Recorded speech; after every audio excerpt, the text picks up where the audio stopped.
pessoas que são obcecadas pela organização, mas ficam-se por aí. Se for preciso, têm 30 aplicações para se organizarem. Esta pessoa podia gerir o mundo. Como gastam toda a energia e o tempo na organização, não lhes sobra nada para efetuar alguma coisa. Depois há as outras que não organizam nada e não fazem nada, e depois há aquelas que não organizam e até fazem alguma coisa. O problema é quando começamos a ganhar consciência que o tempo não estica, independentemente da organização, e depois é a forma como convives com o facto de deixar as coisas para trás. Convives bem com deixar as coisas para trás? Olha, sabes que os filhos obrigam-nos um bocado a isso. E eu até ter filhos, conseguia fazer quase tudo o que queria. Agora há muitas coisas que eu não consigo fazer. Portanto, eu tive de me habituar de alguma forma com isso. Não é que eu conviva muito bem. Tenho um bocado aquela sensação de culpa sempre por não conseguir, ou deixei alguém ficar mal, ou atrasei-me.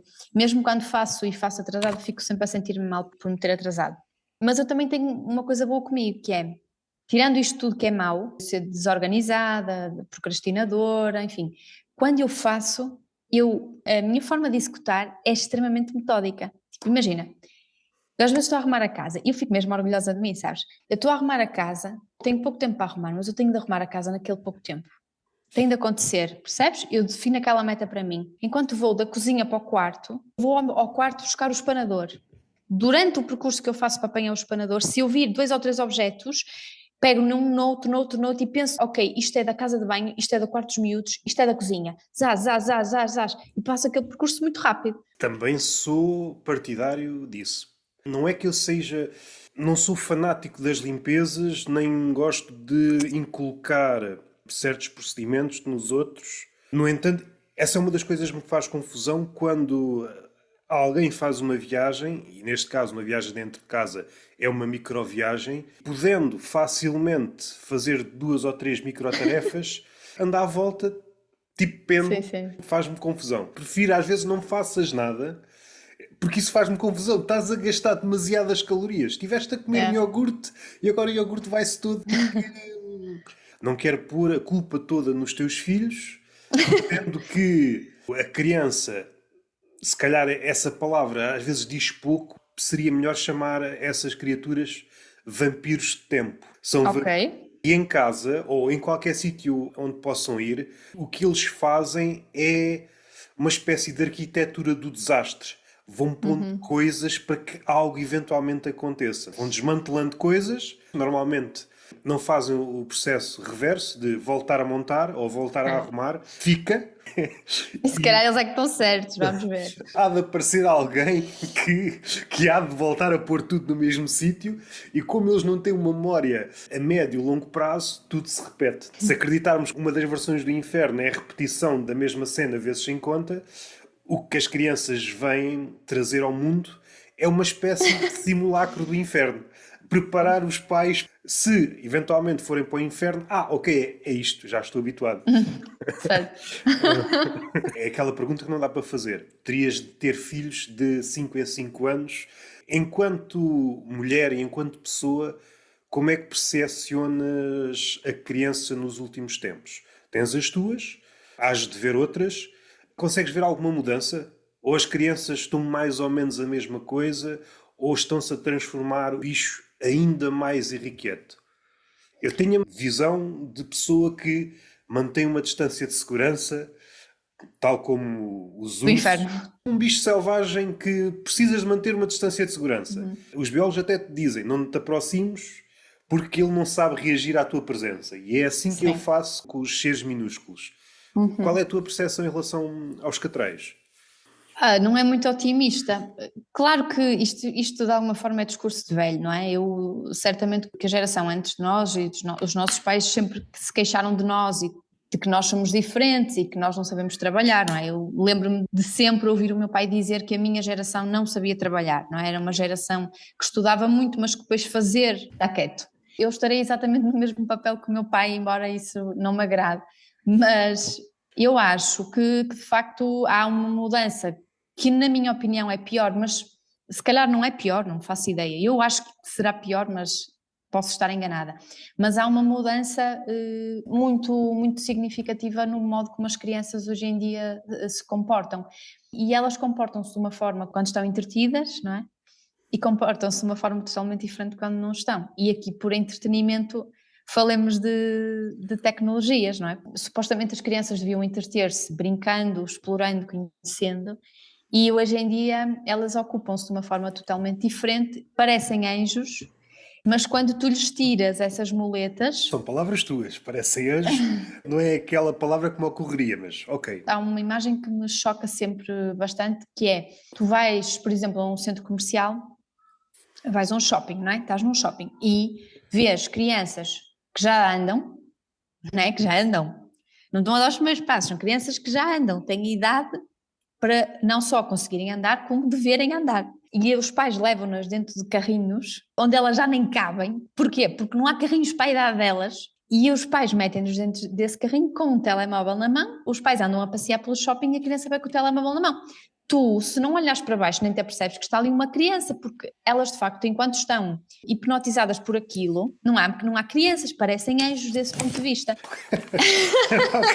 Ok, não é essa a imagem que eu tenho do anjo. Por oposição, Roberto, por oposição. Vamos ver, não é? Anjos, na medida em que estão calminhos, é por essa Sim. característica. Sim. Já continuas o teu raciocínio. Eu só quero teorizar um bocadinho mais. Peço desculpa aos anjos que possam estar a ouvir este podcast e estejam desagradados ou não com o extremamente desagradável, ou variantes, mas o anjo, aquela figura que é uma espécie de mensageiro dos céus, é exigível que tenha alguma calma. Às vezes até vem-me passar uma imagem terrível e ele é uma figura de calma. Este cenário, por uma razão ou por outra, tem um smartphone. É um anjo mesmo daqueles com asas com um smartphone. E por uma razão ou por outra, tiramos-lhe o smartphone. Esse anjo, se for um anjo, permanece imperturbável. Esses anjos que tu estás a dizer que estão encafuados, sem saberem regressar a uma posição uterina, não é? Ficam logo todos curvados. Vamos criar uma geração de marrecos, não é? E de corcundas. Não me parece que seja a mesma coisa. Eu acho que essa calma é uma calma viciada.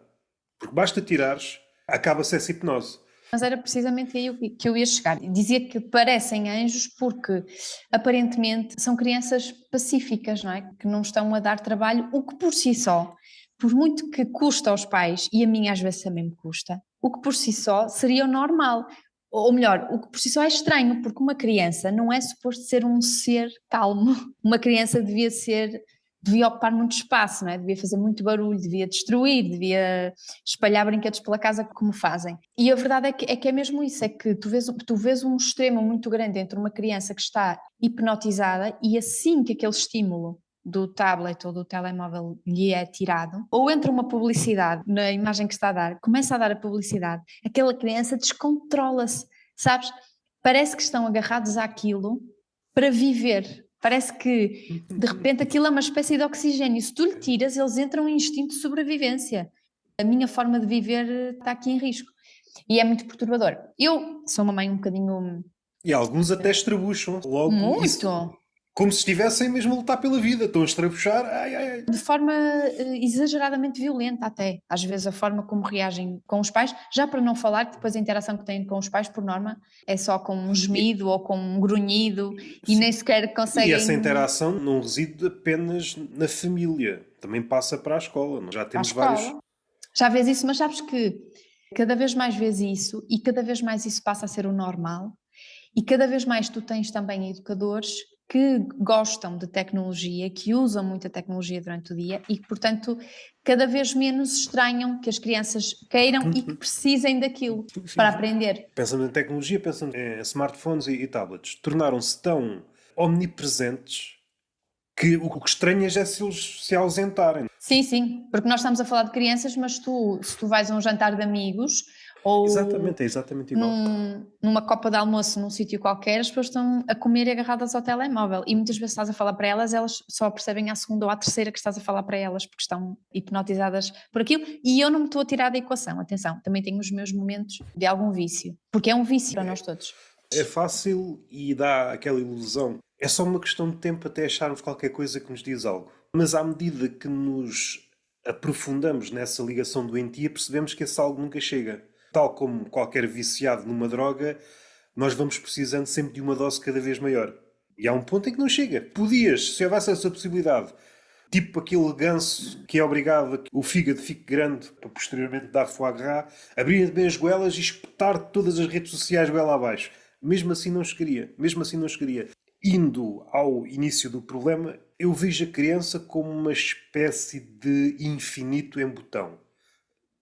Nele ainda resistem ou ainda habitam todas as possibilidades. E à medida que vai avançando para idades mais próximas à da morte, vamos e vai-se depenando, a possibilidade de voar vai sendo cada vez mais inverossímil. Ele, quando nasce com todas as potencialidades. E depois é a família, as relações, o percurso académico, o interesse, a curiosidade, essas coisas todas, a imaginação, é que faz dele um pássaro ou não faz dele um pássaro mais à frente. A minha preocupação, recordo-me ter assistido isto com uma prima que eu recordo-me perfeitamente, foi com a entrada do smartphone, mudou-lhe completamente a cabeça. Eu recordo-me ter conversinhas com ela, passava as tardes a fazer desenhos e depois ela gostava muito como eu interpretava aquilo, porque eu interpretava aquilo como se fosse uma criança. Compreendes-me? Isso não é só um círculo, isto no fundo estás a saber jogar o jogo. Assim que entrou o smartphone, é como se a inocência lhe tivesse sido sugada, e isto pode ser romantizado, mas aquilo que me interessa é decisivo e vai ter um impacto tremendo. Esse período da infância era decisivo para exercitares a imaginação. Ao entregares essas ferramentas, tu não chegas sequer a ter consciência que tens essa possibilidade. Não estou a dizer que as crianças antigamente eram melhores. Eu recordo destes cenários em que não havia nada, um pau, e eu agora sou um ditador. Eu não estou a dizer um ditador, não. Eu agora sou um... Mas podia ser, mas Podia podia ser. ser. A criança pode ser tudo. É um ditador sem meios. Agacho-me, estou dentro do foguetão, abro os braços, sou um morcego. E não precisavas de mais nada. A partir do momento que é tão fácil, aparentemente, entrar em certos mundos, parece-me que estás a negar algo que nos singulariza enquanto espécie. Agora, avançando mais no tempo, as pessoas que têm uma relação doentia com a tecnologia, e esta tecnologia que nós estamos a falar, incapazes de sair da órbita do seu umbigo. Pode resultar em narcisistas. Num caso, sem ser patológico, é a incapacidade sequer de imaginar, de se transcender aquele momento presente. Se não for aquilo que está à sua frente, não conseguem sair dali e acham estranho. Desdobra-se em não conseguem sair das coordenadas em questão, não conseguem transformar aquele cenário noutro cenário, não conseguem percepcionar palavras que não façam parte daquelas coordenadas, acham estranho, e tudo o que não for relacionado com aquele lugar, acham estranho. A imaginação dava-te a possibilidade de ir para o outro lado. Aprendes, não é? Aprendes em cima do que já está a acontecer, Sim. não é? E vais para sítios, são viagens sem destino marcado. Tu não sabes onde é que vai parar. Aqui cruza-se com outra ideia que é nós temos um medo terrível do imprevisível. As crianças, mesmo as mais medrosas, davam saltos para o imprevisível sem se darem conta. Eu já estou a ver na versão dos adultos que depois o que é que resulta na linguagem? Não percebem, não conseguem interpretar as coisas, não conseguem, são muito literais. Estas crianças estão a nascer agora, como já não conheceram nada de diferente, daqui a 20 ou 30 anos, sou muito pessimista nesse capítulo. E não sou a única, há mais escritores e filósofos a pensar nisso. Tu de repente vives naquela bolha e não conheces mais nada, é porque aqueles anos de aprendizagem que tu terias de desenvolvimento para te preparar para a novidade, para te preparar para reagir, tu não aprendes. Portanto, mesmo que tu depois queiras ou precises de te adaptar ao que está à tua volta, tu vais estar a fazer um percurso já em adolescente, não é? Ou em adulto, que devias ter feito na tua infância. Eu acho que nós, de alguma forma, a nossa geração já sente isso a nível emocional. Eu acho que nós emocionalmente, os nossos pais, que vinham de uma geração mais de trabalho, do tal fazer, do ganhar dinheiro para ter melhores condições de vida, porque isso lhes foi passado também dos nossos avós, e eles acho que se afastaram um bocadinho mais da questão emocional e de repente isso não era uma prioridade. Punha-se para baixo do tapete, varria-se para baixo do tapete. E eu acho que nós hoje em dia em adultos estamos a tentar resolver emocionalmente coisas que não resolvemos e que devemos ter resolvido na infância. E eu acho que o que está a acontecer com os jovens, estas crianças de hoje em dia, é que elas vão resolver isso também mais tarde. Já não é só a questão emocional, há outras, não é? Eu só estou a pensar em coisas que, para quem nos está a ouvir, parecem caprichos. A imaginação, as coisas da linguagem. Só que depois afeta questões tão prementes como a relação que essa criança tem com o sexo oposto, com os velhos. A bolha em que ele viveu durante tanto tempo está tão blindada, é que não é uma bolha no sentido em que é transparente e vê o outro lado. É uma bolha de chumbo. É uma bolha de chumbo. E se por acaso há uma fratura e ele consegue ver o outro lado, uma visão assombrosa. Tu não devias existir. Já estamos a ter mostras disso. Quanto mais blindada for a bolha, assim que aparece algo supostamente estranho, ui, meu Deus, não querendo ir para aqui, senão isto torna-se demasiado sério, mas o feminismo teve um papel decisivo nos últimos tempos, porque, de há uns séculos a esta parte, começou a pensar o que é isto de ser mulher. Para o bem e para o mal, está a construir uma arquitetura de pensamento à volta desta ideia. Na questão do homem, isso ainda nem sequer foi começado. Se perguntar, pensares lucidamente, de forma crítica, perguntares a alguém o que é ser homem, ninguém sabe. E entretanto surgiram estes oportunistas. Vou-te dizer o que é ser homem. É isto, isto e isto. É ver, por exemplo, a mulher como inimigo. É uma simplificação. Voltamos a uma ideia muito arcaica que é tudo o que não for semelhante a ti é um bode expiatório, e é muito mais fácil dizer que aquele que não conheces é a causa para tudo que te acontece de mal do que perceberes realmente os fenómenos. Aquilo que apareceu, neste caso, uma mulher, ou um negro, ou um trans, apareceu aqui na nossa tribo, começaram a haver tempestades, começou a haver fome. Será que isto tem relação? Vamos pensar primeiro se isto tem relação. Epá, vamos matá-lo e ver depois. E nós estamos a regressar a um pensamento mesmo muito primitivo. Do ponto de vista prático, a nível de pensamento, entre aspas, acreditar nisto é muito mais fácil porque resolve. Acreditar que o problema, seja de Portugal, seja do mundo, seja é de um grupo, de um sexo, de uma etnia, simplifica para caraças. Claro. Mas o mundo tornou-se mais complexo. E eu acho que um dos resultados disto, ou melhor, isto vai intensificar-se ainda mais porque o trabalho na base não foi feito. Eu no outro dia vi acho que seria um pedopsiquiatra, que eu agora não te sei dizer quem foi, a dizer que o vínculo de segurança que tu crias com os teus pais nos primeiros anos de vida, que é um vínculo que não tem de ser de amizade, não é? Não tens de ser o melhor amigo do teu filho, mas é importante que ele saiba que, intuitivamente, ele saiba que sempre que precisar, há uma figura de referência na vida dele, que são os pais. E esse vínculo, o que está a acontecer é que, como tu não interages com as crianças, esse vínculo passa a ser o que lhes é oferecido através da tecnologia. E é por isso que nós vemos crianças muito novas que já têm um fascínio muito grande por influencers e tiktokers e algo do género. E seguem de forma quase religiosa tudo aquilo que lhes pedem. Por algum motivo é que crianças que cognitivamente já sabem o que é morte, ainda assim morram porque isso lhes é sugerido na internet, não é? O vínculo que ela devia ter criado com os pais, esse vínculo de segurança, criou com uma pessoa que no fundo acha que conhece, mas que não conhece. O ser humano tem horror ao vazio. Vamos tentar Claro, preenchê-lo de alguma forma. de alguma forma. E isso De pode ser alguma um vazio forma. sentimental, um vazio de Sim. ideias, um vazio de qualquer coisa. Quando criam esse vínculo com outra pessoa que não os pais, não é? O que é que acontece? Um dia os pais apercebem-se e por muito que queiram, não conseguem chegar lá. Isso devia ser o que acontece numa criança, num desenvolvimento normal, que cria um vínculo de segurança com os pais. Quando entra na adolescência, que é uma fase difícil, e é sujeita a muitos estímulos nocivos, essa criança, se te trouxer uma boa base de segurança com os pais, por muito que esteja na idade da parvalheira, sabe o que é certo e o que é errado, e sabe que tem sempre a casa, não é? Tem a noção de casa. E, portanto, nada de externo, de mau lhe entra, porque tem essa noção de segurança. E o que está a acontecer, na minha opinião, é que estamos a criar exatamente o contrário, que é, de repente, tu crias uma inimizade com os teus pais parece que são pessoas que te querem mal, e a pessoa em quem tu te refugias e que te dá esta noção de casa é a internet. Estas novas pessoas de internet, se recuarmos mais, tínhamos as celebridades, uma perda neste sentido. As celebridades, à antiga, tinham muita fantasia, mas erravam. Estes influencers, a maioria deles, são tão oportunistas estão talhados para dar cotidianamente aquilo que o público quer. Afinaram mais esta relação.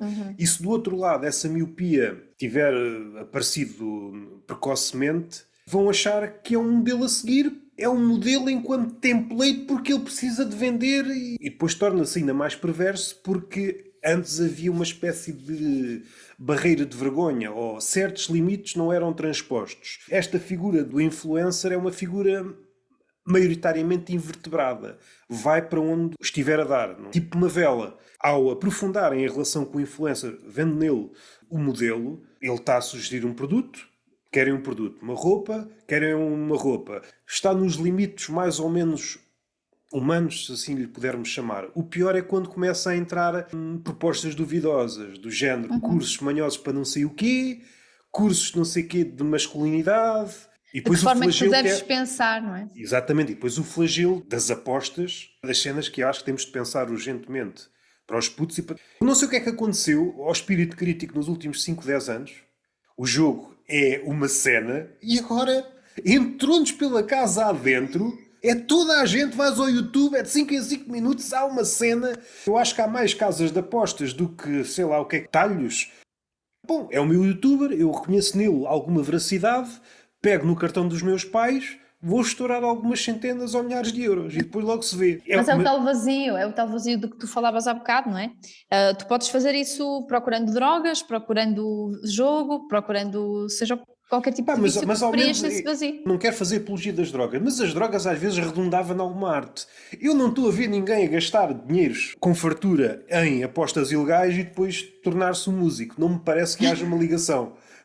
30 anos mais tarde, qual foi o episódio charneira da sua vida enquanto artista? Sabe? É que eu estourei toda a herança que tinha, os meus pais foram à falência, investi num qualquer Tiagovski da vida, fiquei sem nada. Os meus pais ficaram sem nada, eles chatearam-se comigo, puseram-me na rua, aliás, já estávamos na rua, disseram só, muda-te para outra rua que eu não te quero ver, e depois agarrei naquilo e agora sou um artista do caraças. Todas as minhas músicas têm que ter a palavra rua e apostas ilegais. Pavimentei a minha rua com notas de 100 euros. Fui ao casino. A omnipresença não é coisa, os casinos legais. É pá, só a própria ideia de não se pode fazer publicidade com álcool, estando direcionado para crianças. Se bem que é uma coisa que eu tenho muita pena, que eu vejo anúncios antigos e apareciam bebés com maços de tabaco. Se eu gosto, claro que gosto. Não é possível. É esta dualidade que me... Se for preciso, os pais chateiam-se com uma piada alegadamente ofensiva que os putos não podiam ouvir, mas estarem constantemente à frente de pessoas destas, não há problema nenhum. Esta dualidade faz-me... Embora eu acho que em muitos momentos os pais nem sequer têm consciência do que os filhos estão a ver. E quando descobrem, já é tarde demais e também não querem ter esse trabalho, ou não conseguem. Eu acho que há pais que se apercebem e já se apercebem tarde demais, e depois procuram um psicólogo para tentar ajudar porque o miúdo está perdido. Sim, o psicólogo tornou-se uma espécie de ama tardia. Há aqui uma coisa que eu hei de explorar em stand-up e ainda não arranjei uma forma... Já sei o ângulo onde quer incidir. Até já tinha umas piadas soltas, mas em estrutura de beat ainda é esta ideia. Há 3 ou 4 dogmas atuais. Antes era o incesto. Continua a ser, se bem que ninguém anda a falar no incesto. E qual era o outro? Os verdadeiros dogmas atuais são a violência, o dinheiro... ok. A psicologia / terapia. Há um livro chamado A Era do Narcisismo que é todo a incidir. E se vires bem... Se a psicologia é uma ciência, tal como todas as ciências, não está imune à crítica. Não está imune à crítica. Como está numa aura, muito por culpa dos influencers e dos psicólogos influencers, que quanto a mim parece uma contradição, criou-se aqui uma bolha. Neste ângulo, se calhar não é bem assim. Aparecem logo os apóstolos da terapia. Um tema que importa também pensar melhor, até porque o que eu venho a notar... E isto já foi quase tudo parodiado, foi o Woody Allen. E aquilo que ele notou é que não é pelo facto de ter passado décadas na terapia que mudou, seja o que for.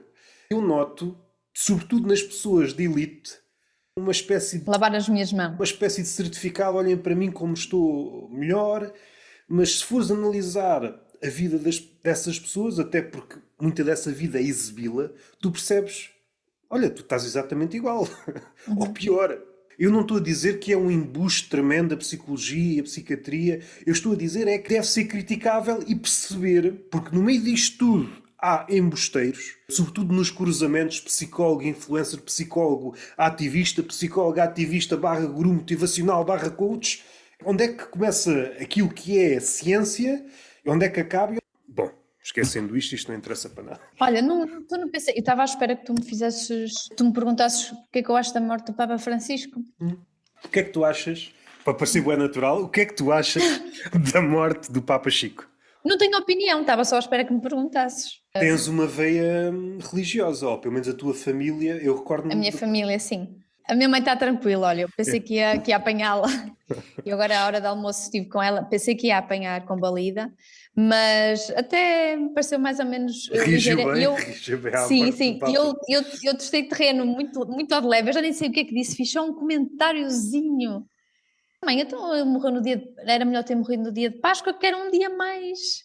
Ai, Daniela, eu pronto, calma, mãe, só fiz uma observação, nem fiz piada nenhuma, porque notava-se que é um assunto sensível, mas ela até está a saber lidar, por acaso, está sempre. Ofuscava o Cristo. Toda Sim. a gente começava a criar ligações onde elas não existiam. Dia de Páscoa logo quer dizer que daqui a 3 meses Apocalipse. De certeza. Achas que o nosso cardeal, o Tolentino, tem possibilidade de ser o novo Papa? Opá, eu adorava. Aliás, eu já fiz uma aposta com o meu marido. Gostava de estar lá a um cantinho e verificar essa eleição do novo Papa. Gostava de perceber quais são as dinâmicas. Sim, será que é uma eleição ou será que é uma eleição? Exatamente, exatamente. E eu gostava, obviamente. Eu acho que todos os portugueses, mesmo não sendo católicos, é sempre aquela coisa tipo Cristiano Ronaldo, não é? Ter um Papa português. Mas isso ia envelhecê-lo muito, não achas? Esse é um ponto engraçado, porque se envelhece, então estás a dizer que Deus não é assim tão poderoso, porque ele está em contacto com o ser mais poderoso. Ele é o mensageiro. Oh Deus, não me faças assim envelhecer tanto. Porque uma coisa é ser primeiro-ministro de Portugal, e aí, se E aí, reparares nos últimos primeiros-ministros, notas o Pedro Passos Coelho, o Costa, todos parece que, ao beber um bocadinho de veneno que veio da Rússia e de repente envelheceram muito, perdem o cabelo todo.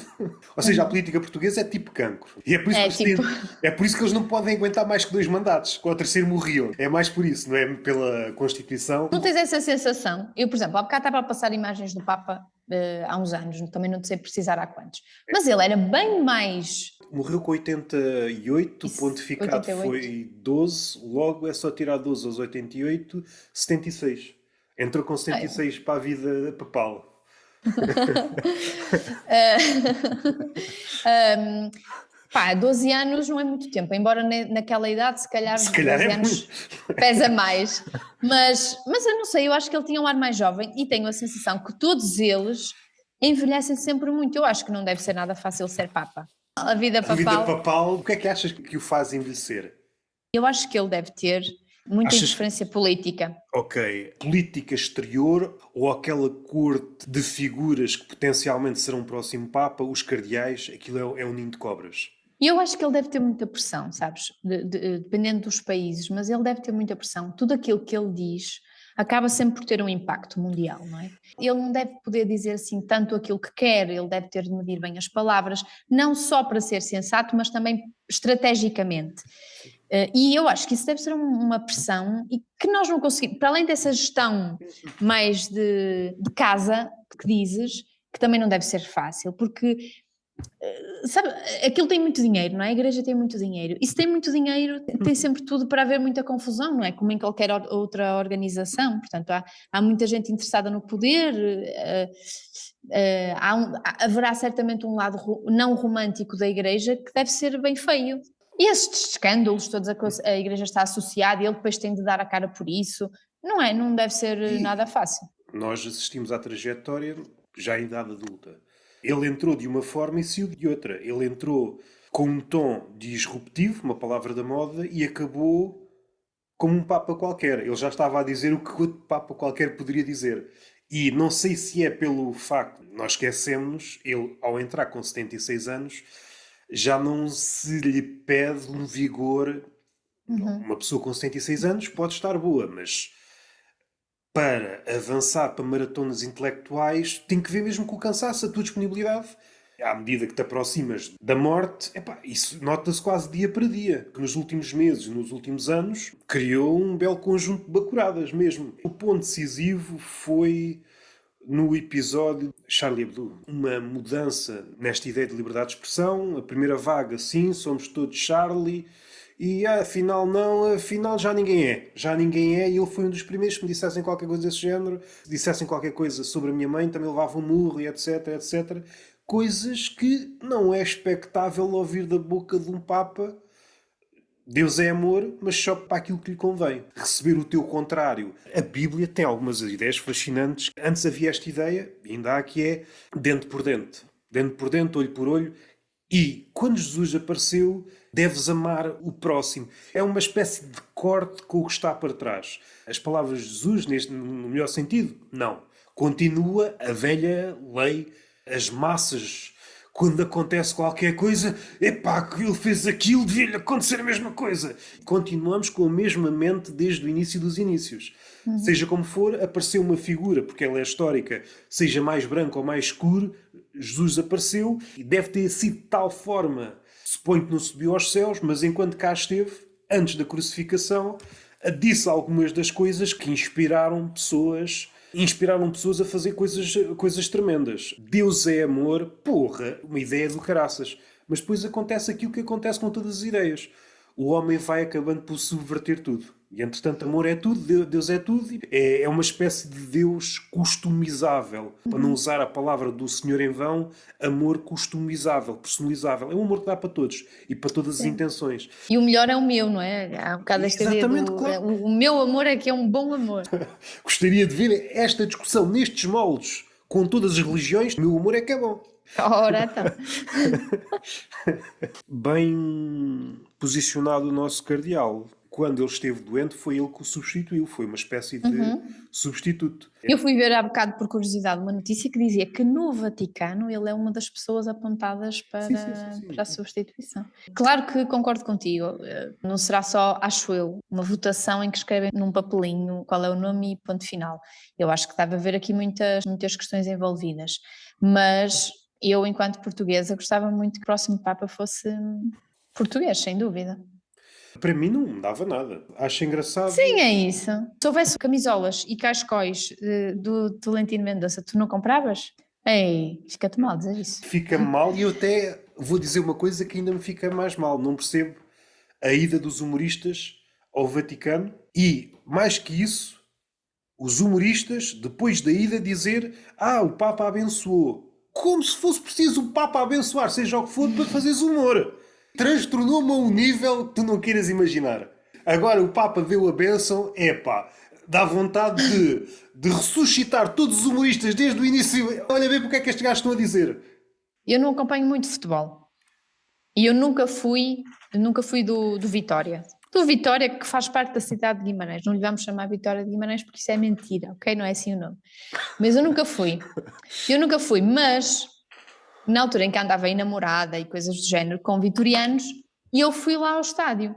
E o que é certo é que tu, depois de estares lá no estádio, tu vives aquilo de uma forma diferente. E eu acho feio, acho mal, tu criticares ofensivamente o árbitro.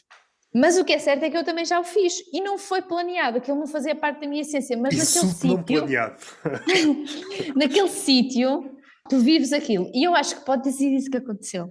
Um gesto de cuspir na lápide da tradição da comédia, porque a comédia é ir contra a autoridade. É como se agora a suposta autoridade deu uma benção, agora posso. Isto está errado a tantos níveis. Há 2 ou 3 casos, eu estou sempre a dizê-los, mas o Rabelais e o Swift são figuras do humor, da literatura, que partiram de dentro da igreja para fora, porque a partir do momento que disseram determinadas coisas, foram perseguidos, principalmente o Rabelais. Não estavam à espera, Senhor Papa, o que é que eu posso fazer? Merda para o Papa, pá! Merda para o Papa! Como se o Papa... Tu entras nesta fantasia. Os crentes e os incréus acreditam na fantasia de que ele tem acesso a algo que o comum dos mortais não tem.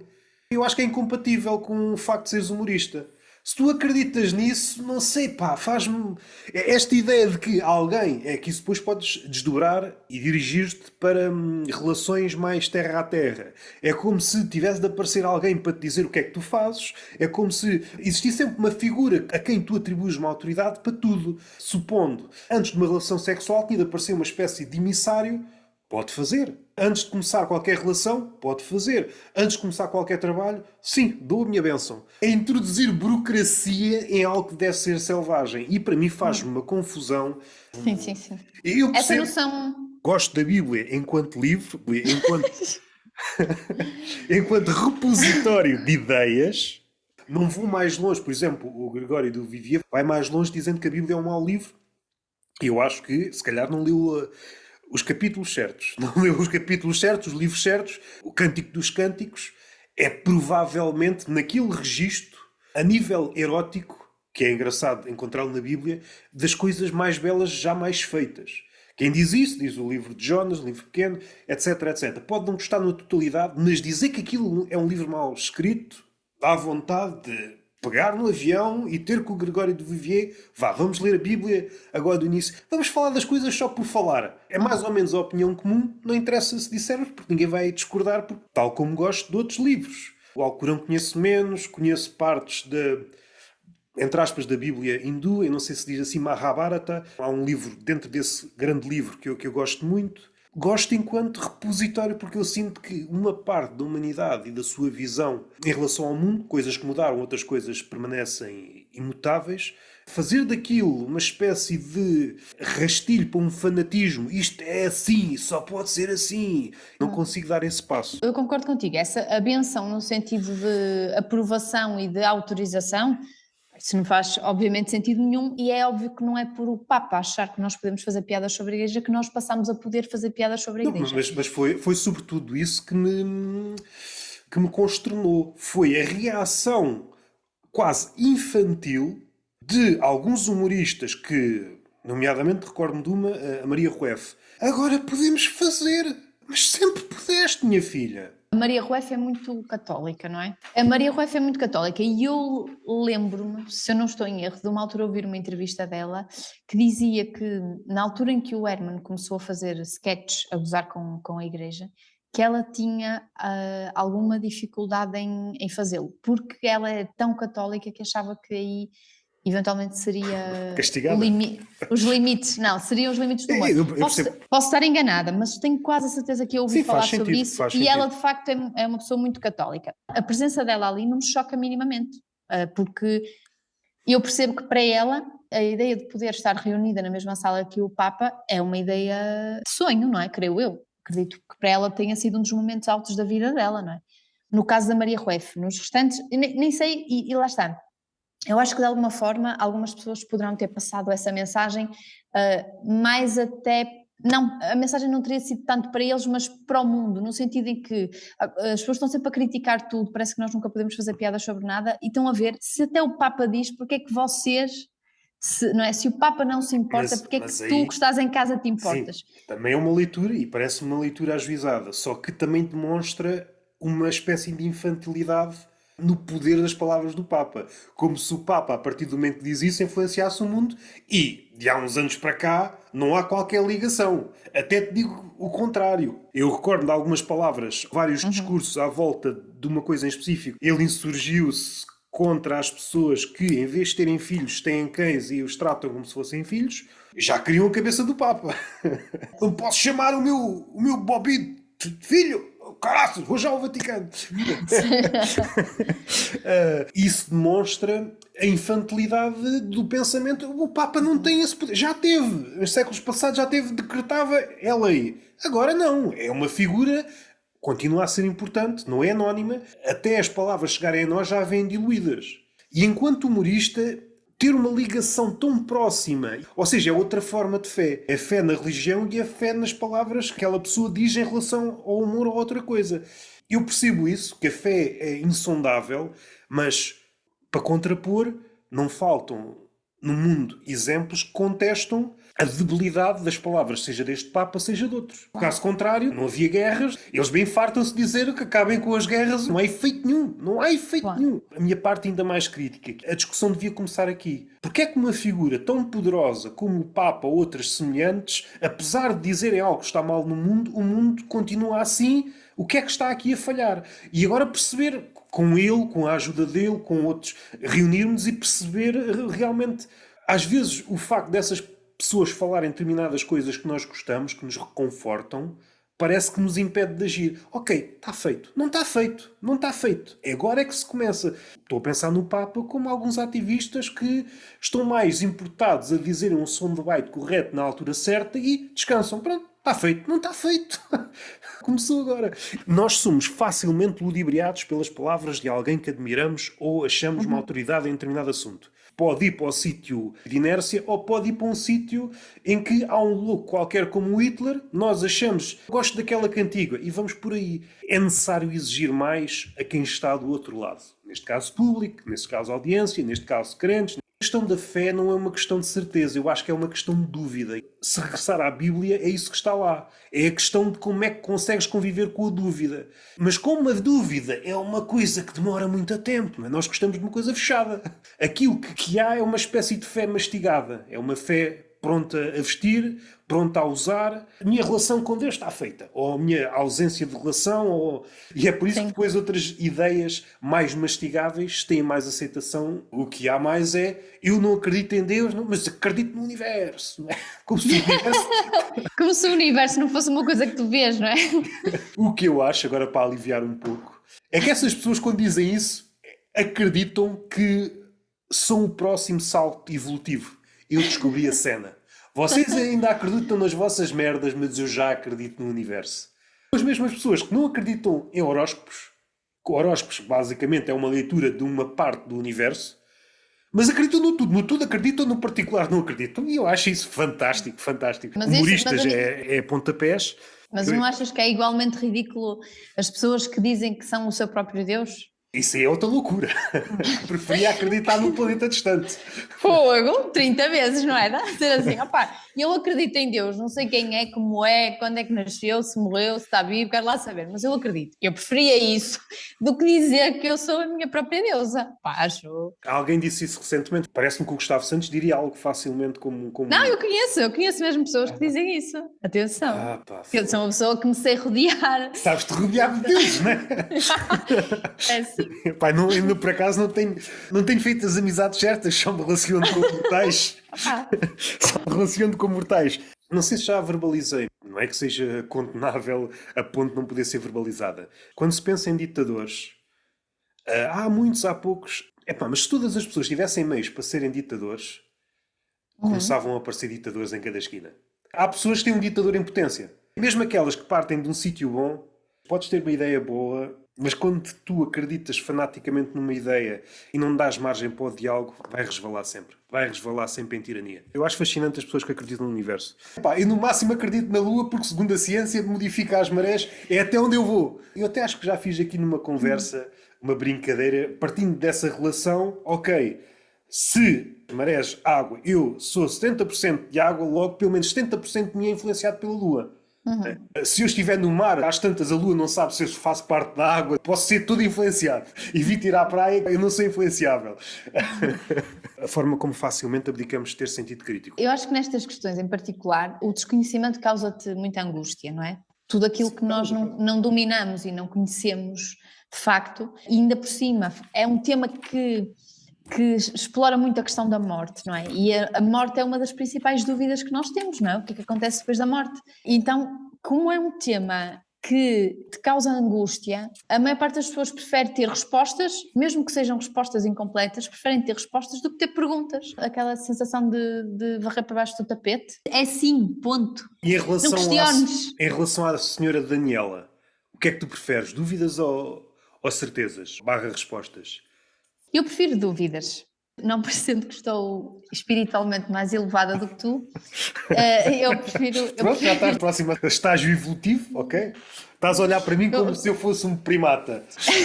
Eu vou agora ser o Gustavo Santos, tu estás aqui e eu estou aqui. Eu prefiro dúvidas, sem dúvida. Cada vez que coloco mais dúvidas sobre mim, mais dúvidas tenho sobre mim. Mas a verdade é que isso me causa muita angústia.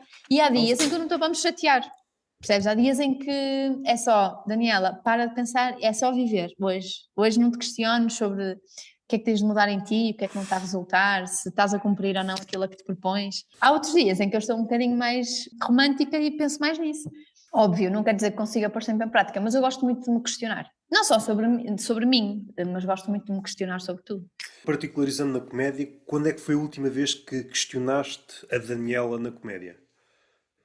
Eu questiono, muitas vezes, eu não te vou dizer todos os dias, porque eu não sei se. Eu ia dizer que não sei se todos os dias penso na comédia, mas se calhar penso. Mas sempre que atuo, questiono-me. Sempre. No antes, no durante ou no depois? Olha, no antes questiono-me sempre o que é que eu estou a fazer ali, sempre. Sempre. E por norma, quando não me questiono, não me corre bem a noite, porque quer dizer que estou demasiado distraída, não estou a pensar bem que vou atuar daí a instantes e então já não vou muito focada. Questiono-me sempre, o que é que estou aqui a fazer, porque é que eu aceitei, estava também em casa, tenho sempre essas questões todas. E depois de atuar, quando me corre mal, questiono-me sobre o que é que correu mal, questiono-me o que é que estou ali a fazer, questiono-me muitas vezes se quero continuar ou não. E quando me corre bem, questiono-me para que é que eu tenho tantas dúvidas. Penso assim, ei, que tola, para que é que tens tantas dúvidas? Afinal, tu até tens talento. Portanto, sim, é sempre a levantar muitas questões, mas depois há questões muito práticas de questionar o que é que eu posso mudar no meu texto, não é? Que palavra é que posso pôr, que palavra é que posso tirar. Há essas questões mais técnicas, mas eu acho que faz parte e sobretudo escrever de forma humorística, parte muito dessas questões, de tu levantares hipóteses e fazer questões a ti próprio, não é? Conversámos, acho que faz mais ou menos um ano, mais semana, menos semana. De lá para cá, tiveste num projeto com o Joca, Feira dos Dilemas, fazes parte, eu acho que ainda continua, do projeto com o Ruben Branco, o Hugo Soares, tu, Roberto e o E David David. Silva? Nunca sei David Silva. o apelido, David Silva. Bom, não indo por aí. O puto, enquanto não aparecer um mais novo. O que é que achas que mudou na tua comédia neste último ano? Se notas diferenças na forma de fazer comédia, além do óbvio, com mais experiência, melhor em palco, essas coisas que já vêm nos livros, consegues, até para fazer um paralelismo com aquilo que disseste há pouco, uma dúvida em específico que tenha surgido, eventualmente arranjaste uma solução e ao pô-la em prática, ok, este problema está rasurado, passamos ao próximo. Não sei se complexifica isto demasiado. Mas tu dizes em relação ao texto uma coisa mais técnica ou dizes... ok. Pode ser isso, forma de ver comédia. Inicialmente, ao entrares na comédia, tinhas uma visão mais romântica, barra ingênua, barra ainda não sei bem o que é que estou a fazer. Vou ouvir de um ano, já com mais experiência, acho que tens atuado algumas vezes. A tua perspectiva mudou, está na mesma. As tuas primeiras suposições estavam certas ou tinhas algumas ideias equivocadas em relação à comédia? Eu não tinha noção nenhuma de que isto é um percurso tão difícil. Não tinha noção. Logo no início, estou-te a falar mesmo logo no início, tinha uma crença tola, porque as minhas primeiras atuações até me correram relativamente bem. E então eu estava com uma crença tola de que eu ia ser incrível. Porque de facto eu comecei e começou-me logo a correr bem, portanto, eu estou a começar e corre-me bem, é porque eu sou boa. Tive fases, eu acho que isso de alguma forma, não posso dizer que me subiu à cabeça, porque nem faz sentido que a mim me tenha subido algo à cabeça, mas não sei se a dada altura eu descansei um bocado eu tenho talento, portanto isto vai surgir com alguma naturalidade. E o que é certo é que depois houve ali uma fase da minha vida em que não é que as atuações me corressem mal, mas também não me corriam propriamente bem, não era aquela atuação que eu chegava à casa contente. E isso fez-me... Na altura eu pensei em desistir da comédia e lembro-me que uma das coisas que falei com algumas pessoas, nomeadamente o Ruben, mas não só, é que esse tipo de pensamentos é um pensamento que não é só de principiante, não é? Há muita malta que já anda nisto há muito tempo e que até tem sucesso, aos meus olhos. Reconsidera várias vezes se faz sentido ou não continuar na comédia, porque como isto é um trabalho que exige tanta dedicação, não é? Depois é um trabalho emocionalmente muito desgastante porque tu vais apresentar uma coisa, achar que estás a fazer uma grande coisa e depois não tens o feedback que queres. E é aquele feedback na hora e tu tens de saber lidar com aquilo. Das piores coisas que há é tu atuares, a noite não te corre muito bem e tu a seguir tens de estar com os teus colegas e a noite a eles correr-lhes bem. Quando corre mal a toda a gente, aquilo até dá para rir e estou-me mesmo a borrifar. Agora, quando só me corre menos bem a mim, é muito difícil de lidar para mim.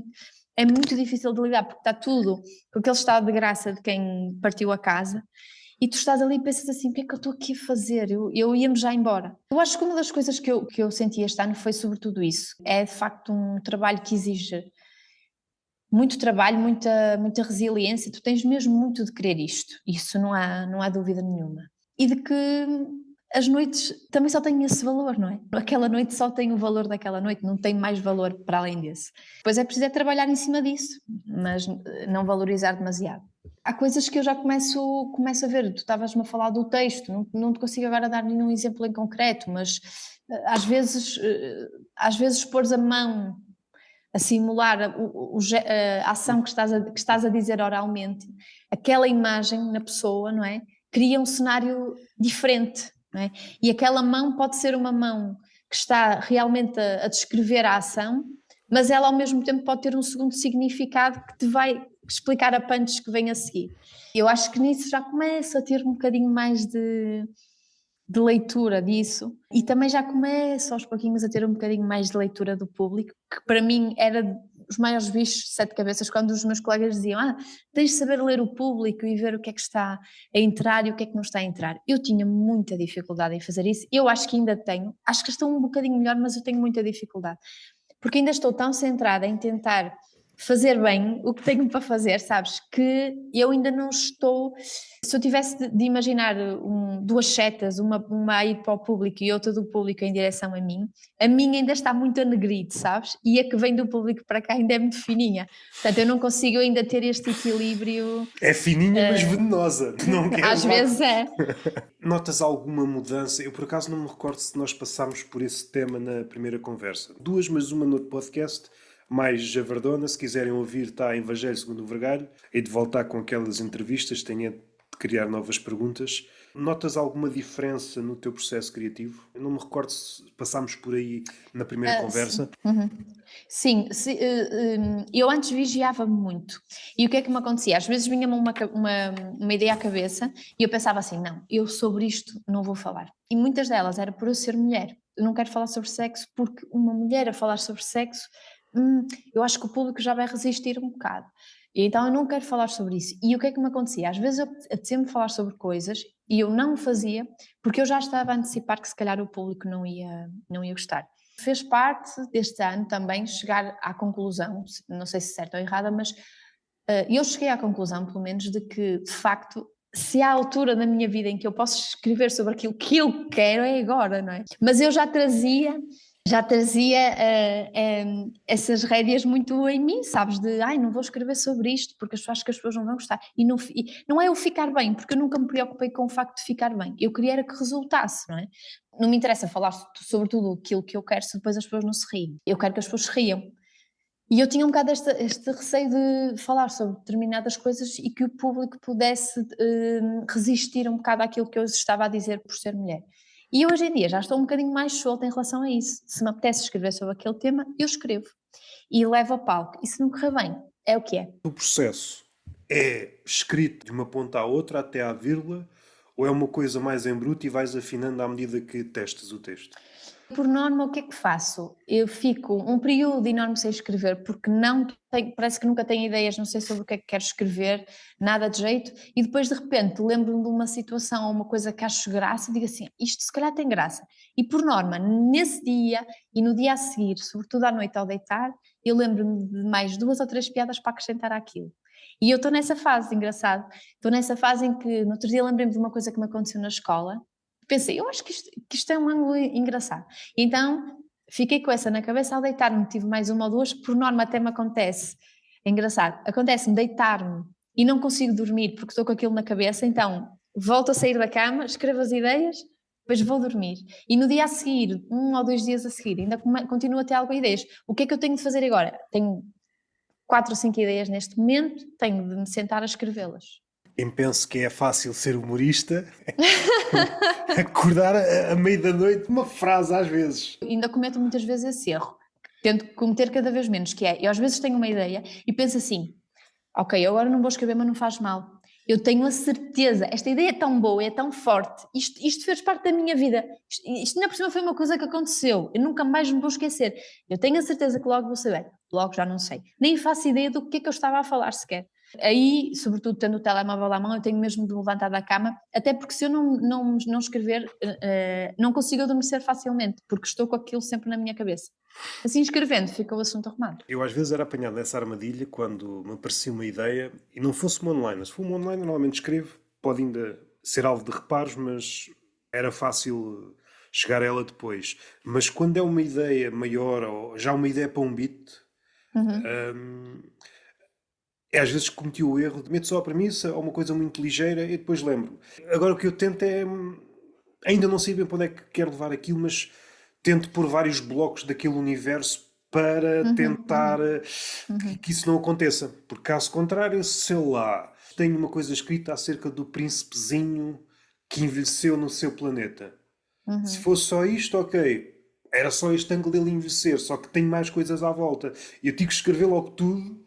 Pode-me apetecer só tocar nisso daqui a uns meses. É que nós às vezes temos esta crença de que vamos recordar-nos tudo. É que há uma cena impalpável que é o entusiasmo, e isso às vezes é a diferença de uma certa ideia que até pode já estar quase toda no papel, rebentar ou não rebentar e começar a crescer. O entusiasmo tenta escrever o máximo possível. Se voltares a ela envolvidas 2 semanas ou um mês, olhas para aquilo, tu até percebes que é piada, mas é só aquilo.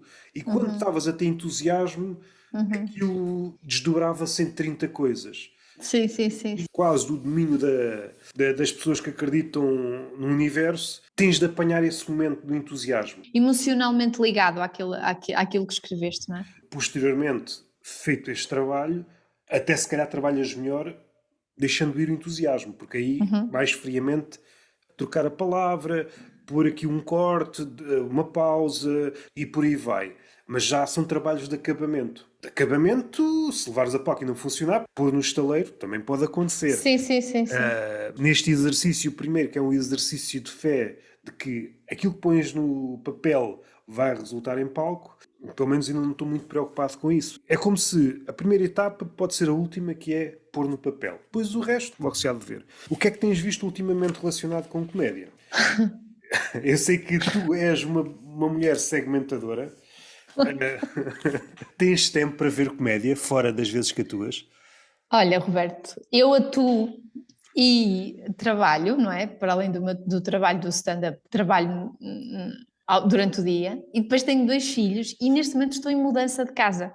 As minhas noites, neste momento, têm sido passadas a ver catálogos de azulejos e afins, que é uma paródia, que tu nem te passa, nem te passa.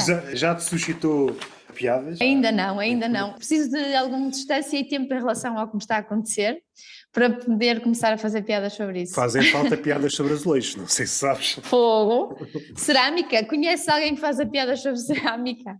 Sobre peladura já, Brá. Sobre cerâmica, não. Azulejos, a escolha dos azulejos, a própria ideia de catálogo de azulejos, quando tu estás a passar coisas que por vezes diferem ali um cagalhésimo. Mas será que ainda não foram inventados todos os azulejos? A nova coleção. Não chega já. Não chega já de azulejos. Mas é brincar que tu digas, eu no outro dia comecei a ver num catálogo e tinha azulejos tão lindos, caríssimos, tão lindos que a minha sorte é que de vez em quando passam assim uns rasgos pela cabeça, mas depois dura pouco tempo. Porque na altura apetecia-me só porque sim comprar um forno para começar a fazer azulejos em casa. Porque aquilo é um mundo mágico. Olha, nunca tinha conhecido uma pessoa assim. Estamos sempre abertos. Eu estava inclinado para comprar um forno para fazer. Nunca conheci. Quando me disseste forno, que vai ser pão. É assim. Nunca se sabe se vai acontecer, eu digo-te já. Às tantas posso-me perder numa rua qualquer e quando dou conta estou numa convenção de produtores de azulejos caseiros, não é? Uma cena assim. Sim. Pode haver uma espécie de comunidade, eu não sei. Se não há, devia haver, porque merecia. O fazedor de azulejos, qual é o nome dele? É uma boa pergunta, mas deve ser um ceramista. Deve ser um ceramista e dá para tudo. Mas alguém que se especializou só no azulejo? Azulejista? Não sei. Olha, mas certamente vai ser a minha próxima pesquisa. Vai ser a minha profissão. Já Eu faz tenho que saber, não é? Não quero ir para aí para um sítio que não domino, longe de mim, religião ainda se fala, agora de azulejos não contem Sim. comigo. Só o que faltava vir para o extremamente desagradável à conta de azulejos. Só o que faltava. Se a memória não me falha, abriste o espetáculo da Joana Gama. Como é que foi essa experiência de abrir por uma mulher? Foi muito boa. Eu gosto muito da Joana. Nós não estamos assim juntas tantas vezes quanto isso, porque a distância, não é? Entre nós ainda é grandita, mas ela é uma pessoa, não vou estar aqui a puxar graxa a ninguém, mas gosto muito da Joana Gama. Eu acho que ela, para além de ser uma mulher muito inteligente, tem sempre uma preocupação em tornar tudo ligeiro e a forma de estar connosco. De repente parece que já te conhece há muito tempo e às vezes neste meio isso nem sempre existe, não será só neste meio, mas em vários meios eventualmente mais artísticos, existe sempre aquela questão do ego e do tu quereres estar por cima, e eu acho que a Joana não tem, se tem, disfarça muito bem isso, porque preocupa-se, quer que tu também estejas bem, que te corra bem a ti, fica feliz quando te corre bem a ti, portanto foi muito bom. Nós já nos conhecíamos assim de outras andanças de WhatsApp e de conversarmos, e eu acho que ela também simpatiza comigo e portanto também daí a generosidade dela de me ter convidado para abrir o espetáculo dela. E foi muito bom, gostei muito. E na perspectiva de quem abre um espetáculo, é diferente estar num grupo de comediantes e fazer o tempo que tens que fazer, e outra situação completamente diferente é ser o opener, neste caso, para um espetáculo a solo. Como é que saboreaste essa experiência? Por um lado é uma responsabilidade diferente, não é? Primeiro porque neste caso sou só eu que vou abrir para a Joana, não é? Portanto, se correr bem a responsabilidade é minha, mas se correr mal a responsabilidade também é minha. Mas é óbvio que quando vais abrir um espetáculo num solo, sabes que a partir das condições para atuar também estão salvaguardadas, não é? E muitas vezes nós andamos a atuar em bares, sabe-se lá como, e é óbvio que ainda por cima abrir numa sala espetacular. Gostei muito de abrir o espetáculo dela, claro que há sempre um lado meu e se calhar de toda a gente que podia ter sido melhor, podia ter estado melhor, podia ter feito rir mais, mas eu acho que de uma forma geral correu bem e gostei muito, obviamente, porque também me dá a mim a sensação de que estou a fazer uma coisa cada vez mais profissional, sabes? Já não é só ir dizer coisas para um bar ou para outro, embora eu vou sempre atuar com essa responsabilidade, às vezes até demais, de que tem de correr muito bem e tem de fazer boa figura. Ali é diferente. E quando corre minimamente bem, tu pensas assim, ok, isto é uma coisa profissional e eu até consegui safar-me, portanto, se calhar é possível. Ou seja, é uma responsabilidade, é uma espécie de bênção. A maldição é que, não sei se sentiste, como as pessoas estão lá para ver a Joana Gama, às vezes nota-se que o público, em relação ao opener, não é um desprezo, mas é como se houvesse a possibilidade de ter um botão de skip como está no YouTube. Mas sentiste que o público tinha abertura para te ouvir? Sim, eu acho que sim. Olha, por exemplo, uma coisa que a Joana faz e que já que eu tenha conhecimento, alguns humoristas fazem nos solos eu não entro mesmo a seco, no sentido em que eu entro para cima de um palco e parece que estou a apresentar o espetáculo, né? A Joana faz a voz off e diz ok, vocês vêm para me ver, mas eu trouxe uma amiga, a Daniela, não sei o quê, eu gosto muito dela, ela é muito fixe, e isso já abre as pessoas emocionalmente para o que vai acontecer. Já não ficam a olhar para mim tipo, foda-se a Joana, de repente, e faleceu. Mas ela fez isso, eu acho que isso fez a diferença. Acho também, não sei, também depende muito de quem vai abrir o teu espetáculo, se o público da pessoa que faz o solo de alguma forma se identifica com aquela forma de stand-up ou não, não é? Não sei, não senti ali no Porto que tenha sido um choque e acho que as pessoas até me receberam bem e depois o feedback cá fora do público também me pareceu positivo.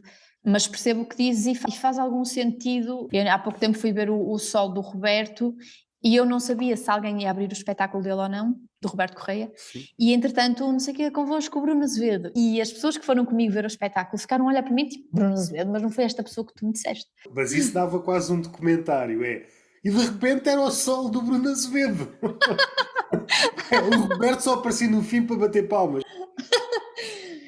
E isso era incrível, mim não é? é lindo. E gravar incrível. isto, as reações do público e depois o pós-espetáculo, tipo aquelas cenas de documentário em que estás sentado a pedir opinião. Se Mas podia isso tinha de causar ser, um tinha de motim, ser. podia. Era muito giro. Era lindo. E imagina no multiusos, fosse assim numa sala grande. E seria 2 ainda mil ou mais, 3 mil pessoas. seria ainda mais giro quanto maior fosse o comediante. Um Salvador Martinha e de repente aparece, sem desprimor nenhum, Daniela Barbosa. Daniela Barbosa. Fazias 30, 40 minutos e o pessoal... É que depois, o não saber era a tensão crescente, mas quando é que ela se cala para o outro aparecer, Sim, e sim, depois sim, o desânimo final quando tu acabavas, pronto, o espetáculo está feito. Obrigado por sim, ter... sim, sim, Mas sim. Era incrível, foi, era incrível. Aliás, Salvador, se me estiveres a ouvir. faz favor, faz uma tour, mas não atuas, sou eu que Mas atuo. olha, mas olha que não era giro este conceito de fazer uma tour. Hugo Sousa fazia uma tour, 10 datas, e as pessoas sabiam à partida que não era ele e ia aparecer uma pessoa incógnita. Fogo. Era um conceito giro. Tinha mais poder se fosse só um Bruno Nogueira, e aparecia, sei lá, o Eduardo Marques, porque ele gosta muito do Bruno Nogueira. Eu não sei se não ia acontecer um motim. Mas para isso acontecer, o Bruno no dia a seguir tinha de fazer uma nota, publicar uma nota no Instagram a pedir desculpa pelo que tinha acontecido. Pá, que foi uma pessoa que invadiu o palco e não sei o quê, raptou, seja o que for, e depois no espetáculo seguinte volta a acontecer. Exatamente, assim dava para repetir pelo menos mais 2 ou 3 vezes, sim, sim. Eu não sei se ele faz stand-up, mas eu via completamente o Sacha Baron Cohen a fazer uma cena deste género. Só isto dava uma série documental ou um filme. Há o gajo que atua, a reação do público, certamente isto ia descambar. Como é que se controla? A forma de remediar isto, mais ou menos, é não podia ser uma sala muito grande. Sim, 100 tinha de ter pessoas. polícia de choque à porta. Yeah. Sem polícias, uma para cada sala. E o espetáculo de comédia, que era para ser algo leve, transformava-se num motim. Pronto, era. A nível de publicidade, nunca mais precisavas. Porque ia em todos os jornais. E stories que as pessoas iam fazer na Aliás, net. daqui para a frente, o que eu quero ver é solos destes. Se me aparece o mesmo gajo que está no cartaz, eu digo mais do mesmo. Depois de que eu vim. Ias dizer qualquer coisa e eu interrompi-te. E a dizer só que o facto de os humoristas nos seus solos também terem cada vez mais este princípio de ter alguém a abrir os seus espetáculos é uma forma de quem vê comédia também está preparado para que isso aconteça. E às vezes as pessoas, por curiosidade, que estão habituadas a ver solos, até já perguntam: será que vai ter alguém a abrir? Quem é que será? Portanto, acho que o facto de isso se tornar rotina também fará com que as pessoas cada vez mais não só aceitem, por assim dizer, como até queiram e tenham curiosidade por saber quem são os novos humoristas que andam aí. Mesmo esse cuidado que há uns tempos não havia, a Joana ou outros como a Joana fazerem a voz off, não ires em seco, porque recordo disso acontecer bastas vezes e era sempre estranho. Quem é esta pessoa?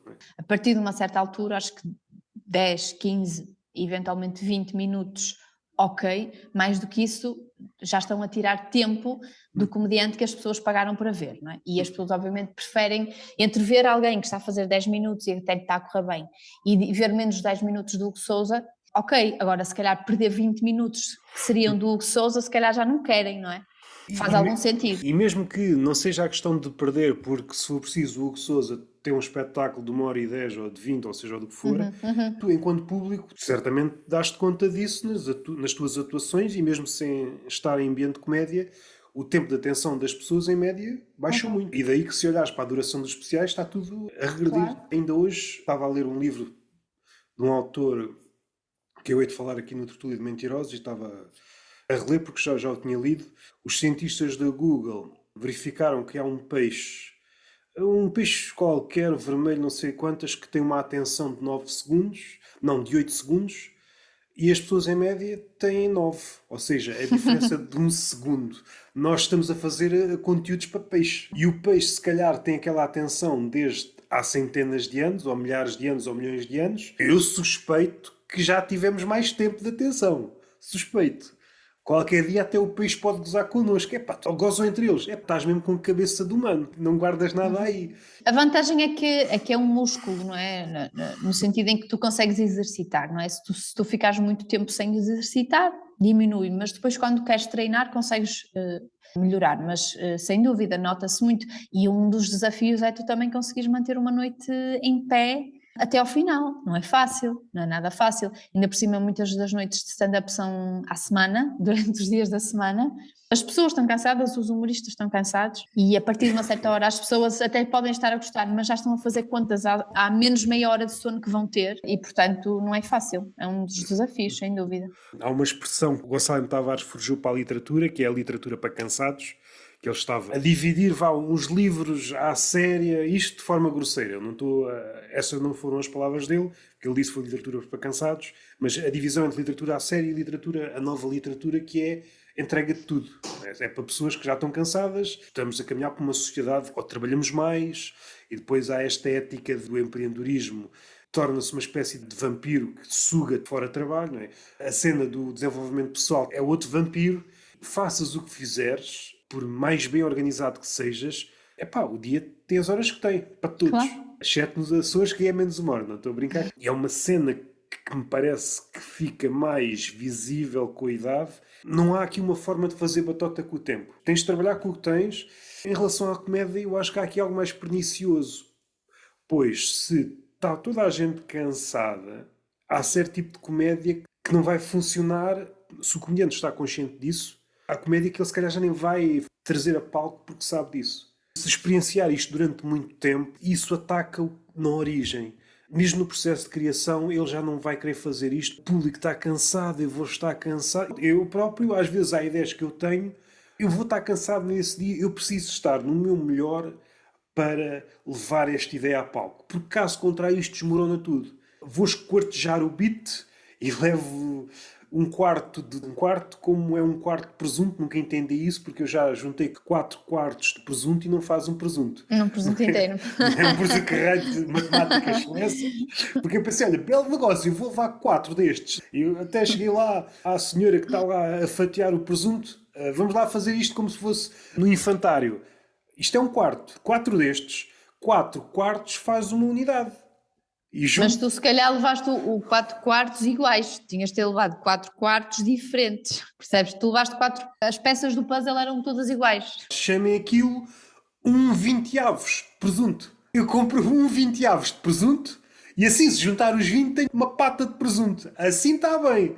O português não tem grande ligação com a matemática. Eu estou a ver. Claro. Porquê é que não há ninguém a insurgir-se com isto? Realmente. É chato que agora estás a falar do Papa, senão falava-se disso. Há alguma coisa assim, irrita-me por um lado porque me sai do bolso, e tudo que me sai do bolso causa-me mágoa. O ato de eu ir às compras está recheado de coisinhas, seja nos preços, seja na forma como os produtos se promovem. Há assim alguma coisa em específico que tenha feito despertar? Olha, no outro dia irritei-me solenemente. Porquê? Comprei uma sanita para a minha casa nova. Acompanha-me neste raciocínio, que isto não é fácil. Não dá para fazer sanitas em casa ainda. É sim, se calhar deve dar, mas eu se calhar precisava de um forno maior, não sei. Mas... A pessoa que estiver a ouvir-nos, uma pessoa que faz sanitas em casa, alguém falou de mim. Não é em qualquer sítio que se fala das pessoas que fazem sanitas, é verdade.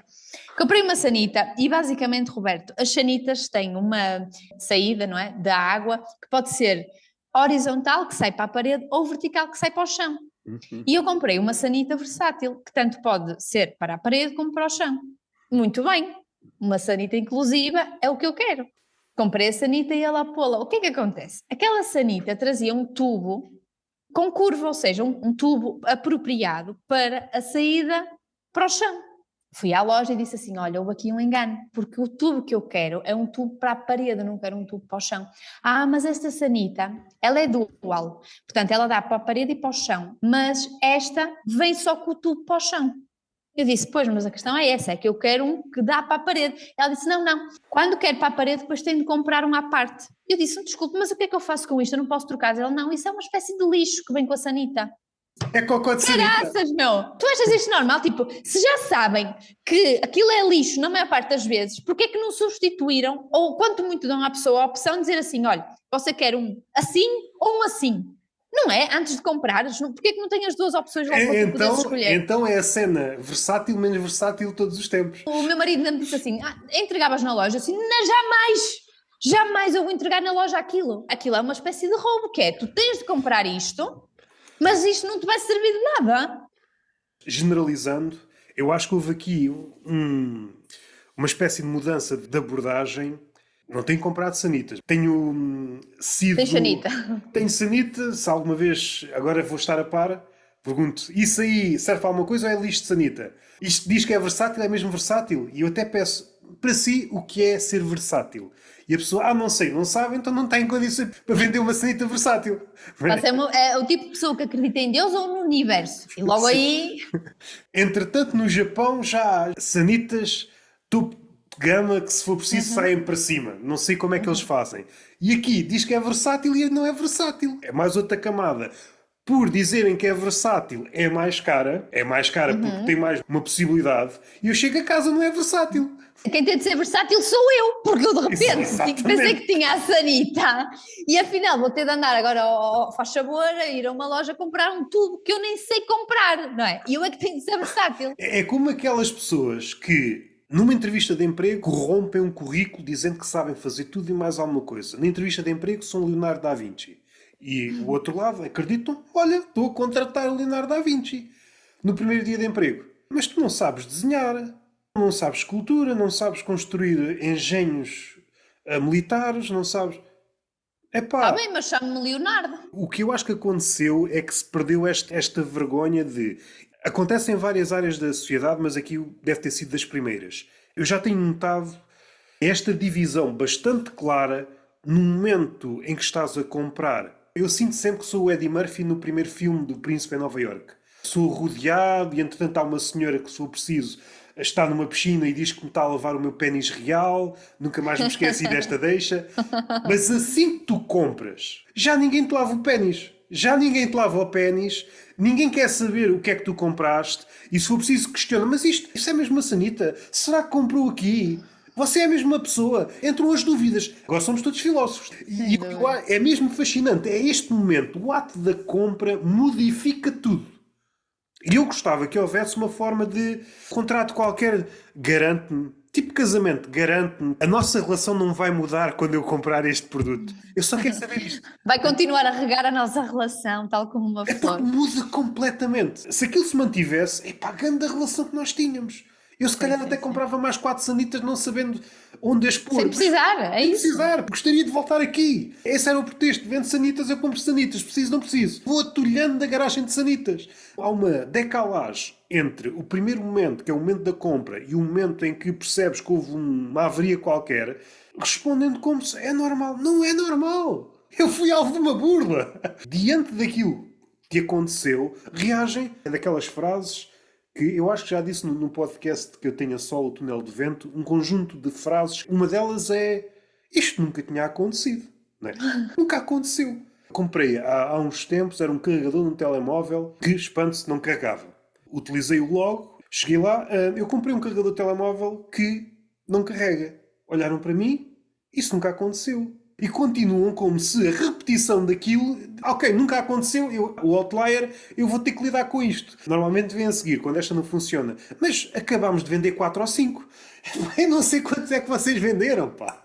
No meu caso específico, eu comprei um carregador que, como o próprio nome indica, é suposto carregar. Não carrega, temos aqui um problema. O processo de evoluções é complicado. Vamos lá ver se a gente não tira a burocracia do processo. O terceiro é complicar o processo. Já me aconteceu 2 ou 3 vezes na FNAC, como se fosse um tenor. Vais aumentando o tom de voz um bocadinho até acertares. Se mantiveres o tom de quem não está muito preocupado, isto nunca aconteceu. Nunca aconteceu na história da empresa, na história da marca. Sou é especial. Tenho um azar do caraças. Mas é especial para pior, não é? Yeah. E pá, como há muitas pessoas que não querem ser especiais para pior, se calhar algumas pessoas arrependem-se assim, amigo, não nos vamos entender mal, eu não quero ser diferente de ninguém, ora bem. Começo-me a coçar quando este teatro aumenta e, como se isso não bastasse, chamam colegas para dizer: pá, isto nunca aconteceu, é verdade, isto nunca aconteceu. É pá, eu assim, vocês não me estão a fazer isto, pá.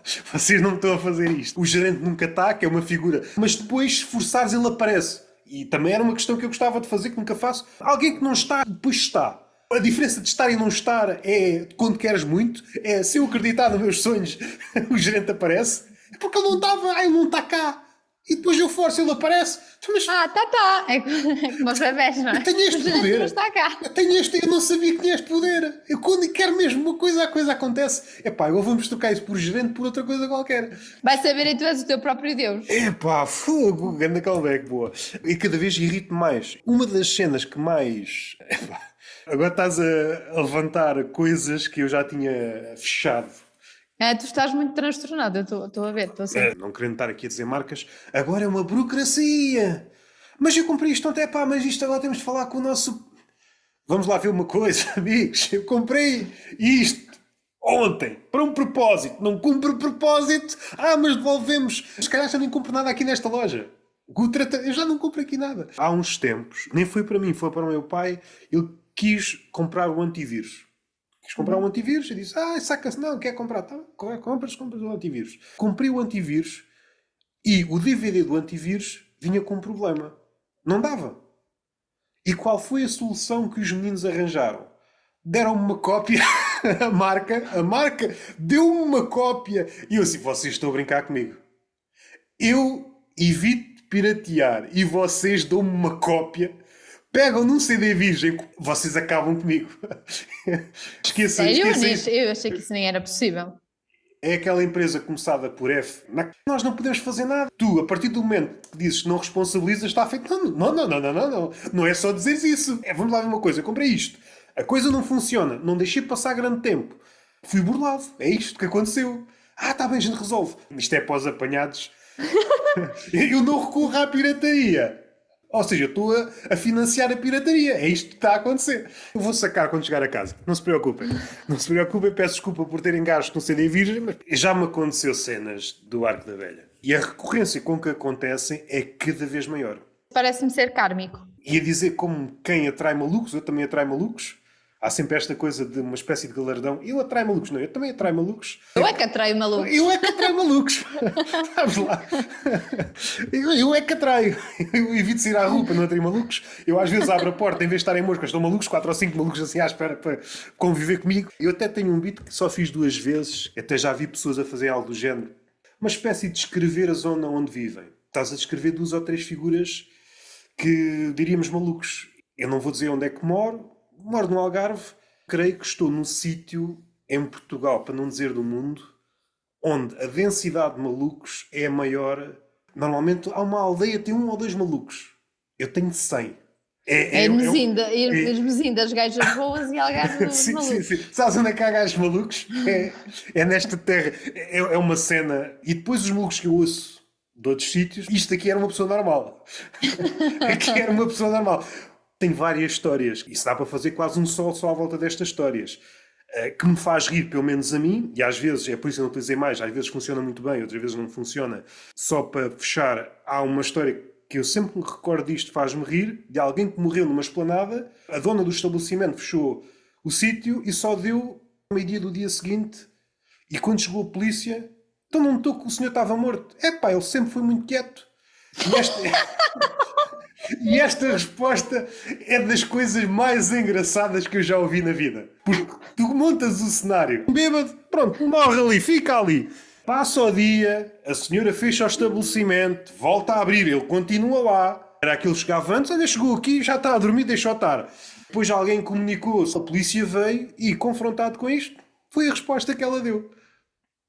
Sim, incrível, não é? E ela estava crente que, se calhar até pode ser que funcione. Sempre foi muito calado, pá.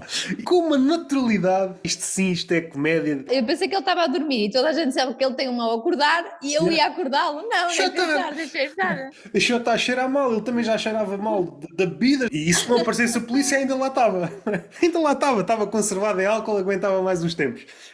Mas já há vários mecânicos aqui da zona que tinha o carro da polícia para arranjar e pensa, não é tarde nem é cedo, vou à pastelaria tomar um pequeno almoço com o carro da bófia. E andava com o carro da bófia pela via. Porque sim. E destas histórias tenho umas 300.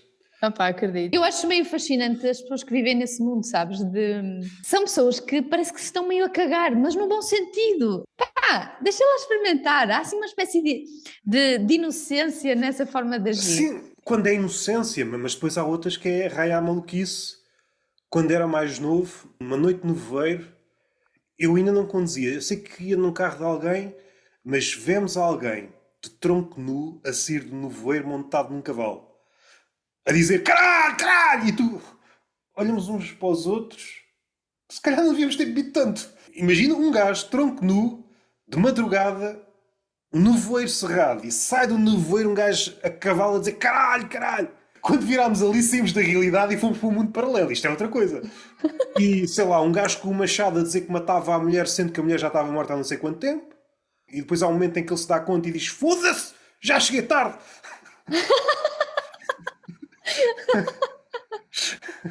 E ia para casa tipo, oh, caralho. E era sempre isto. O padrão dele era este: era sair de casa com um machado, com a intenção de matar a mulher, só que a mulher tinha já morrido há não sei quanto tempo. Não foi ele. Caraca, Morreu. também não lhe facilitam a vida. E ficava sempre chateado. Epá, velhos que caem, vais ter com eles. Mas aí, esse aí se calhar já existem em vários pontos do Já se Portugal, pelo espalharam. menos. Sim, Que sim. é, vais ter com ele, preciso de ajuda. Não, não, só estou a descansar. Já apanhei um velho que estava deitado no chão, caiu. Já assisti ao velho cair e em vez de se levantar, saca de um cigarro e fica no chão. Já que estou aqui e preciso de ajuda, não, não. Eu estou reformado. Já me disseram isso. Uma pessoa que sabe cair. Eu conseguia dar centenas de exemplos de pessoas diferentes. Há qualquer coisa aqui, para não falar de outras cenas, que o suicídio houve uma altura que era quase todos os dias, tanto que houve uma cena, eu acho que nunca contei isto aqui, eu ia sempre a uma pastelaria e calhou, vê bem, havia tanto suicídio aqui nesta zona que houve um padrão que é todas as pessoas que se sentavam no lugar daquela pastelaria se suicidavam. E o que é que acontecia? Eu também me sentava ali e vieram ter comigo, está tudo bem. Nas últimas semanas mataram-se 3 pessoas que se sentavam aí. E tu sabias? Sabia que tinham ocorrido os suicídios, não sabia que havia este padrão das pessoas se sentarem ali naquele sítio. Não. Eu sentava-me ali porque ia ler ou escrever, era o sítio mais recatado na... Às tantas eram 3 poetas frustrados e mataram-se, eu era o próximo, por exemplo. Mas às tantas, será que me devia matar? Porque eu não quero ser eu a estragar a festa. Foi mesmo com aquele ar de... Será que isto é uma chamada de atenção? Não é? Yeah, Se calhar yeah, acharam isso. que tu estavas a querer... Exatamente. Mas tu deixaste de te sentar lá ou não? Não. Estás a desafiar, estás mesmo a pedir. Mas se algum dia me acontecesse alguma coisa, o gajo não se devia ter sentado ali, não é? Poxa, jeito! Mas aí é outra cena que eu reparo, é o interior de Portugal. E aqui não é bem o interior porque é litoral, mas conta quase como interior. Ficou meio caminho entre o século XXI e a Idade Média. As crenças que algumas pessoas têm, eu não sei se notas às vezes no convívio com... Tu estás mais no interior do que no litoral, não estás? As crenças que algumas pessoas têm ficou lá atrás. Há isto e depois há o lado que parece que não foram informados que a ditadura acabou. E eles continuam naquele regime. Se calhar estão informados, mas gostavam tanto. E Mesmo, habituaram-se. É o hábito. Não sei se tens alguma coisa para dizer, senão encaminhamos para o final. Vamos-nos encaminhar, sabes porquê? Gosto sempre muito de falar contigo, mas eu neste momento tenho os meus filhos Como é que eles responsáveis por si próprios. O que é... Olha, Agora de vez em quando ouve-se um grito ao outro. estão vivos, não estão assim tão mal. Sim, mas até há bem pouco tempo não estava a ouvir e estava aqui com aquela sensação de mãe de que alguma coisa vai correr mal. Ok. Dá-te o chiado, que se isto aparecesse na BBC Vida Selvagem fosse narrado, é o chiado típico de puto, é o guincho. Há pouco estávamos a falar do caminhar. Há ali uma certa idade em que os putos não andam, saltam, não conseguem dar aos saltinhos, Sim, não é? Como se fossem pardais. E não sabem falar, guincham, não é? Há ali qualquer coisa e eles ainda estão a experimentar. Será que eu quero ser mesmo ser humano ou enveredo aqui por outro caminho? É aquela energia, mas depois não sabem onde é que vão gastar energia. E No outro dia assisti a um puto que entrou, ou seja, ele já devia ter entrado com a mãe, mas estava a brincar lá fora, e depois entrou, e assim que entrou de novo na pastelaria, começou a gritar: "Ah!" Em vez de ser gulo, era um grito: "Ah!" E a mãe olhou para ele, fez como se nada fosse, scroll, e ele: "Ah!" E assim, porra, grandes pulmões. "Ah!" Entretanto, começou tudo a calar-se. E a mãe: Senta-te já ali naquela cadeira dos que se vão suicidar. Disse qualquer coisa, acho que foi algo do género: será que não dá para gritar mais baixo? Okay. Ele parou durante uma fração de segundo e depois olhou para ela: "Ah!" Ele só parou quando se cansou, quando percebeu que a mãe não ligava a nenhuma, mas ainda teve ali uns belos segundos. Uns O belos. pé já estava vazio, não é? Se por um lado acho irritante, mas por outro lado também gabe esta liberdade. Não teve um raciocínio digno de um Leonardo da Vinci. Achou, é para gritar, gritamos. Mas esta liberdade também gabe, porque nós vamos perdendo isso. A última vez que entraste num sítio, apetece-me gritar, grito. Já não te lembras, eu também não. Daqui a bocado vou à pastelaria, o que é que eu vou fazer? Antes do pastel de nata vou gritar durante 30 segundos. Esse grito vai ficar marcado na minha biografia. Puto continua sem cadastro. O puto pode continuar a gritar até uma determinada idade e não vai ficar com cadastro. Nós temos de ir para o meio do mato, como aconselho alguns influencers. Epá, estás amargurado, vai para a floresta, vai gritar. Nunca se viu o ponto de vista dos animais, que estão bem de dar um maluco a gritar na floresta. E os pássaros estavam todos ali a compor a sua sinfonia. Quem é este palhaço, meu? Quem é este palhaço? Volta e meia aparece um palhaço vindo do nada. Pensamos, olha, o gajo vem com uma cesta, vem fazer um piquenique. Não. Antigamente vinham fazer um piquenique, agora vêm gritar. Foda-se merda para estes seres humanos, pá. Foi incrível. Onde é que as pessoas te podem seguir? E terminamos. As últimas palavras são tuas. Olha, podem seguir-me no Instagram, Daniela Barbosa Não Rima, e no TikTok, exatamente com o mesmo nome, Daniela Barbosa Não Rima. E podem me ver aí pelas noites do Porto e do Norte em geral, porque eu vou tentando dar uma perninha em todo lado.